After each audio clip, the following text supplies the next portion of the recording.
মাদ্রাসা এই জন্য দান করা উচিত যে মাদ্রাসাই এমন একটা জায়গা যেখানে যে মানুষগুলোর জন্য আপনি দান করলেন ওই মানুষগুলো প্রতিদিন ইচ্ছায় হোক অনিচ্ছায় হোক, 6 বছরের বাচ্চা হোক আর 30 বছরের ছেলে হোক, প্রতিদিন 5 ওয়াক্ত নামাজ জামাতের সাথে পড়ে। আমার বাপ পৃথিবীতে আর কোনো ঘরের কোনো বিল্ডিং কোনো ভবনে আপনি এমন লোক পাবেন না যেখানে সকলেই প্রতিদিন 5 ওয়াক্ত নামাজ পড়ে। 2-4 জন পাইবেন, 2-4-500 এরকম একসাথে পাওয়া কষ্টকর।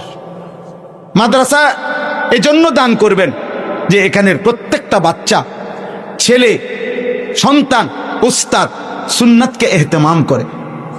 সবাই চেষ্টা করে মেসওয়াক করতে, সবাই চেষ্টা করে দস্তরখান বিছায় খানা খাইতে, সবাই চেষ্টা করে পেশাব পায়খানায় ঢিলা কুলুক, অজু ইস্তেঞ্জার পাক পবিত্র থাকতে।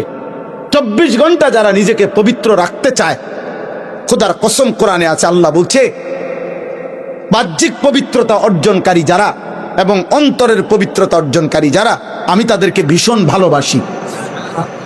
ফীহি রিজালুন ইউহিব্বুনা আন ইয়াতাতাহহারু আল্লাহু ইউহিব্বুল মুত্তাহহিরিন ইন্নাল্লাহা ইউহিব্বুত তাওয়াবিন ওয়া ইউহিব্বুল মুতাতাহহিরিন। এজন্য মাদ্রাসার তালিব ইলম সারাক্ষণই চেষ্টা করে পবিত্র থাকতে, আর পবিত্রতা থাকতে পছন্দকারী যে বান্দারা